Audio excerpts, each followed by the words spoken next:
The restaurant went silent. 23 pairs of eyes stared at me across the private dining room at Bellissimo's. My aunt held up her phone, my cousin's smirk was widening, and my mother, my own mother, wouldn't even look at me. "We have proof," Aunt Beverly said, her voice carrying that satisfied tone I'd heard 1,000 times before. "You stole from the family trust. $50,000. The worst part wasn't the accusation. It was seeing my sister nod in agreement, her hand resting protectively on her designer handbag, the one I'd helped her pick out 3 weeks ago when we spent the afternoon together laughing about childhood memories. Let me back up. 6 months earlier, everything seemed fine. I'm the youngest of 3 daughters in what everyone calls a close-knit family. Sunday dinners at Mom's house, holiday cards with all of us coordinated in matching sweaters. The whole picture-perfect thing. My oldest sister, Veronica, worked at Dad's real estate firm. Middle sister, Genevieve, married a surgeon. Then there was me, the teacher, the one who chose passion over profit. "When are you going to get a real job?" Veronica would say, laughing like it was a joke, except her eyes never laughed. "Teaching is noble," Aunt Beverly would add, touching my arm with perfectly manicured nails. "But you can't build wealth on a noble." I ignored it, mostly, because we were family, because blood is thicker than water, because I genuinely believed they had my best interest at heart. The first red flag came in March. Dad had passed away 2 years prior, leaving a family trust. Nothing massive, maybe $300,000 split between various accounts, meant to help with emergencies or down payments on houses. The trustee was supposed to be a neutral party, but somehow Veronica convinced Mom to let her manage it since she understood finance. I needed $12,000 for a medical procedure. Not cosmetic, necessary. I filled out the paperwork, submitted my request. 3 weeks later, denied. "The trust needs to maintain a certain balance," Veronica explained over the phone, her voice all business. "Maybe next quarter." Meanwhile, Genevieve bought a beach condo. I mentioned it to my friend Bridget during our Thursday night dinner, our standing tradition for 5 years. "Wait, back up," she said, setting down her fork with a sharp clink against the ceramic plate. "Genevieve bought property, but you can't access funds for surgery?" Family trust rules are complicated. "No." Bridget's brown eyes narrowed. "That's not complicated. That's suspicious." I defended them. Of course I did.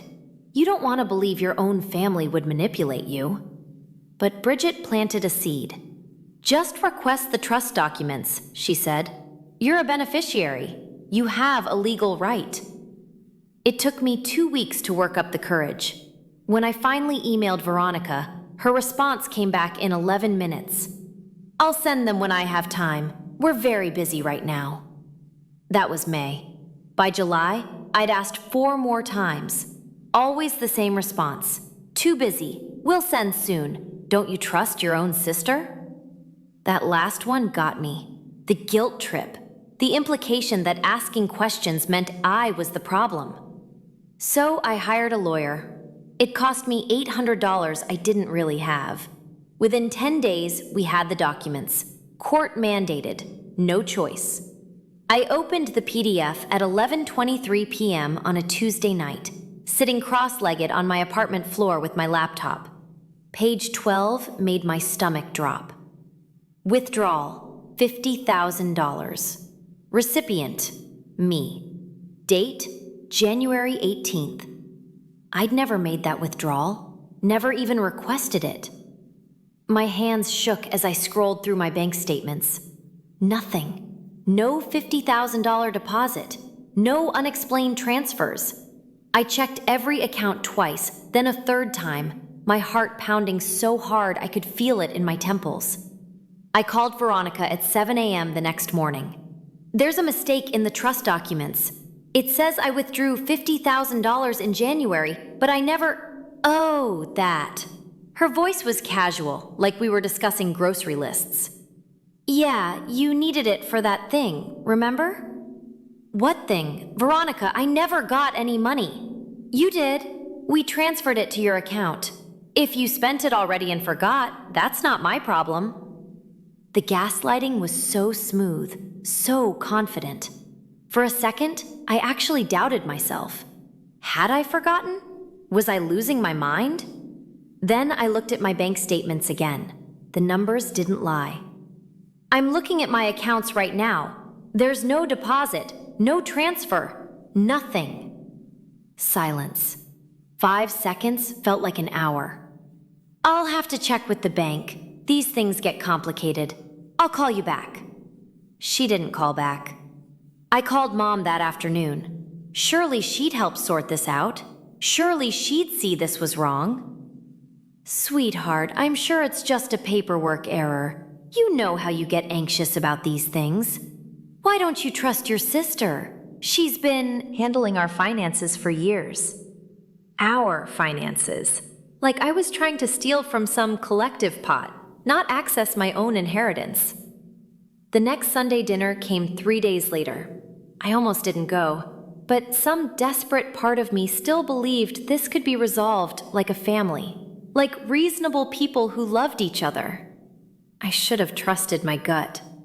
The moment I walked into Mom's dining room, something felt off. Too many people. Not just immediate family. Aunt Beverly was there, Uncle Frank, 2 cousins I rarely saw, all arranged around the table like some kind of tribunal. "We need to talk," Mom said.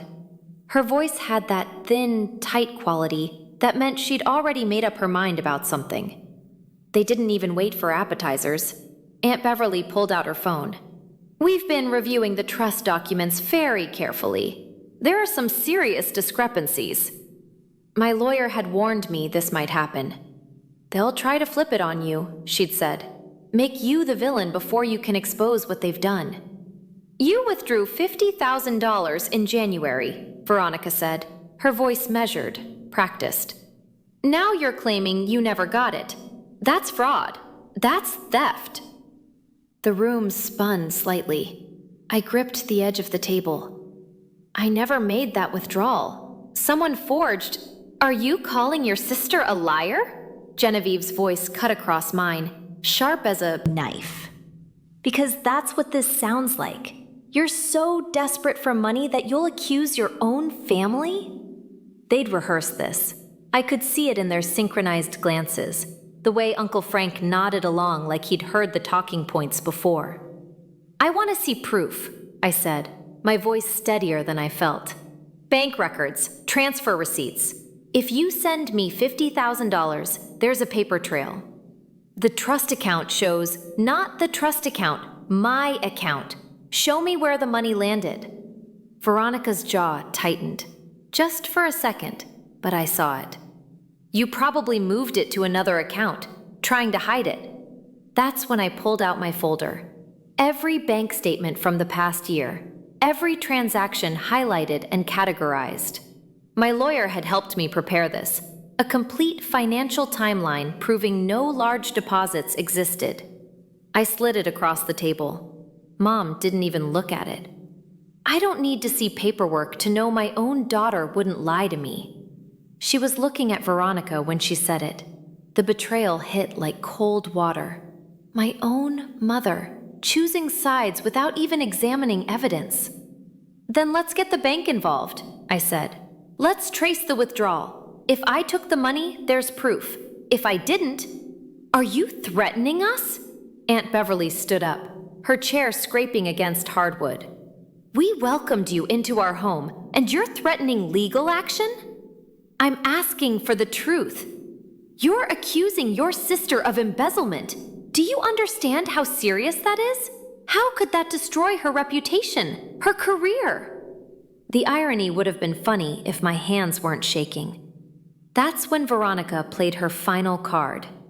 "Mom, I didn't want to bring this up, but..." She paused, doing that thing where she made her voice wobble just slightly. "She's been acting strange for months. Erratic. I think she might be having some kind of breakdown. The stress of her job, her money problems..." They were building a narrative. A teacher under financial stress has a mental health crisis and steals from family trust, then can't remember doing it. Brilliant. Awful. Effective. I left that dinner and cried in my car for 20 minutes. Then I called my lawyer.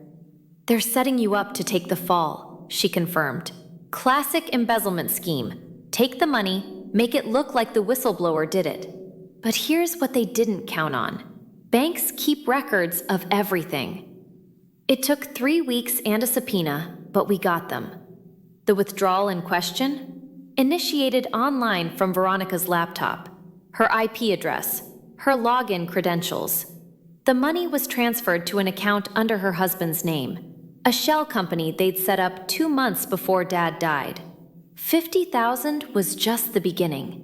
As we dug deeper, the pattern emerged. 7 withdrawals over 18 months, nearly $200,000 total, all made to look like they came from me or Genevieve or various trust expenses, all ending up in accounts Veronica controlled. She'd been embezzling from the family trust for almost 2 years, and when I started asking questions, she decided to frame me rather than face consequences. But she made one critical mistake. She assumed I'd be too intimidated, too guilty, too conditioned by years of family pressure to fight back. We filed charges on a Monday morning. By Tuesday afternoon, my phone exploded with texts. "Mom, how could you do this to your sister?" Genevieve, "You're tearing this family apart." Aunt Beverly, "Your father would be ashamed." Not one of them asked if the allegations were true. Not one examined the evidence. They'd already decided I was the problem, the ungrateful daughter causing trouble, choosing outsiders over family. The preliminary hearing happened in September. A small courtroom, wood-paneled walls, fluorescent lights that made everyone look slightly ill. Veronica wore a conservative navy suit and pearls, the uniform of innocence. My lawyer presented the bank records first, transaction by transaction, IP address by IP address. The prosecutor walked the judge through the shell company structure, the fake invoices, the elaborate paper trail Veronica had constructed. "And where did these funds ultimately go?" the prosecutor asked. The defendant purchased a luxury vehicle, funded renovations on her vacation property, and made several cash withdrawals totaling $78,000. Veronica's lawyer objected 6 times. None of it mattered. The evidence was digital, time-stamped, irrefutable. Then came Veronica's testimony. She stuck to the script. I was mentally unstable. She was trying to protect the family. The accountant must have made errors. She'd been a victim of sophisticated fraud herself. But the prosecutor was patient. He let her talk herself into contradictions, let her explain away one discrepancy, then hit her with another. "You testified you were hacked, that someone used your computer without permission." "Yes.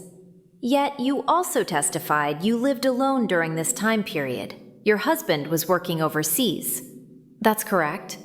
And your home has a security system, cameras, alarm codes, no evidence of break-ins or unauthorized access." Veronica's composure cracked, just slightly, a tightness around her eyes. "So a sophisticated hacker broke into your secured home, left no trace, used your personal computer, knew your bank passwords, created shell companies in your husband's name, and did all of this to, what, frame you?" "I don't know their motivations. Or," the prosecutor said softly, "you stole from your family, got caught, and blamed your sister." The silence in that courtroom felt alive. The judge ruled in my favor on every count: embezzlement, wire fraud, identity theft for using my name on fraudulent documents.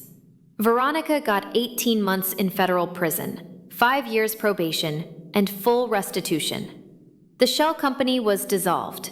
The trust was frozen and reassigned to a neutral third-party trustee. But the criminal conviction was just part of it. The real reckoning came at Mom's house 3 days after sentencing. I didn't want to go.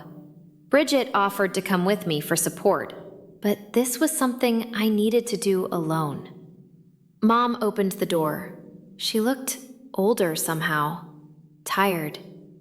"I don't know what to say," she began. "How about I'm sorry?" The words came out harder than I intended. "How about I should have believed you?" "She's my daughter too, and I'm what? I stood in your dining room with evidence, with bank statements, with proof, and you called me a liar. You chose her story over my documentation. That's not being a mother to both of us. That's taking sides." Mom's eyes filled with tears. I didn't want to believe it. Any of it. If I admitted Veronica could do this, what did that say about our family? About how I raised you? It says you raised a human being who made terrible choices. It doesn't say anything about you, except how you reacted when I needed you. We stood there in her foyer, afternoon light cutting through the windows in sharp angles. The family photos on the walls suddenly looked different. All those smiling faces at graduations and weddings. What stories were hiding behind those smiles? "I owe you an apology," Mom said finally. "A real one, not an excuse. What I did was wrong. How I treated you was wrong. I let my fear of family disruption matter more than your truth. It wasn't enough. Maybe it would never be enough. But it was a start." Here's what nobody tells you about being betrayed by family. The hardest part isn't the betrayal itself. It's rebuilding your understanding of who people are. Genevieve called me 2 months later. She'd found discrepancies in her own trust distributions. Apparently, Veronica had been skimming from her accounts too, just in smaller amounts, less obvious. "I should have listened," Genevieve said. Her voice was small, unfamiliar. "When you tried to tell us, I should have looked at your evidence instead of just assuming Veronica was right. Why didn't you?" A long pause. Because it was easier. Because questioning her meant questioning everything. Our whole family dynamic. Who had power, who we trusted. It felt safer to make you the problem. At least she was honest. "We're rebuilding, slowly. Mom and I have dinner once a month now, just the two of us. We don't talk about Veronica. We don't pretend everything is fine. We're learning how to be honest with each other, which turns out to be harder than it sounds when you've spent decades performing perfect family." Genevieve and I text occasionally. Holidays are complicated. Aunt Beverly hasn't spoken to me since the trial. Uncle Frank sent a card that said, "You did the right thing," which felt like something. The money got returned to the trust. I finally got my medical procedure. I'm still teaching. Turns out I actually like my not real job. But the biggest change isn't financial. It's this. I trust myself now. For years, I let other people define reality for me. When they said I was too sensitive, I believed them. When they said I was overreacting, I questioned my perception. When they chose someone else's lie over my truth, I wondered if maybe I was wrong. I wasn't wrong. The evidence proved it. But more importantly, my gut knew it all along. That's what they counted on. That I'd doubt myself more than I'd doubt them. That family loyalty would override self-preservation. That I'd stay quiet rather than risk being called dramatic, difficult, disloyal. They never expected me to fight back, to hire a lawyer, to demand evidence, to choose my own truth over their comfortable fiction. Last month, I got a letter from someone I'd never met. A cousin on Dad's side I didn't even know existed. Turns out, Veronica pulled a similar scheme on that branch of the family 15 years ago. Smaller scale, never prosecuted. They'd just cut her off and moved on. I wish I'd been brave enough to do what you did, the letter said. Maybe it would have stopped her sooner. Maybe not. But here's what I know. Sometimes being the villain in your family story means you're actually the hero on your own. I still drive past Bellisimo's sometimes, that restaurant where they ambushed me, where 23 people I'd loved my entire life looked at me like I was a criminal. It doesn't hurt the way it used to. Now it just looks like what it was, a desperate play by someone who got caught. A family that chose comfort over truth. A system that nearly worked because I almost let it. Almost.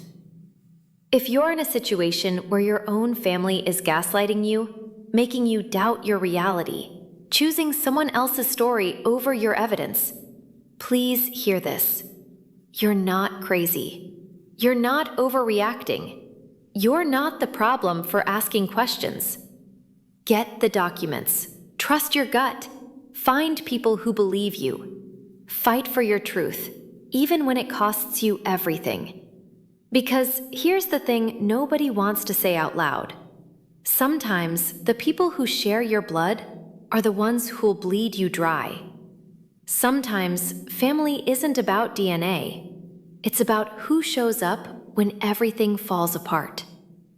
Bridget was at that courthouse hearing. She'd taken a day off work, brought me coffee, and held my hand when the verdict was read. That's family. That's loyalty. The rest? They were just people I happened to be related to who made terrible choices. And I refused to set myself on fire to keep them warm anymore. My name is, well, it doesn't matter. Could be anyone. Could be you. Could be your sister, your friend, your coworker. This happens more than people think. Families protect their own comfort over someone else's truth every single day. The only question is, when it happens to you, what will you do? I chose the truth. It cost me everything. And I'd do it again in a heartbeat. Because I sleep at night now. Because I look in the mirror and recognize myself. Because I broke the cycle. And that's worth more than any family dinner could ever be.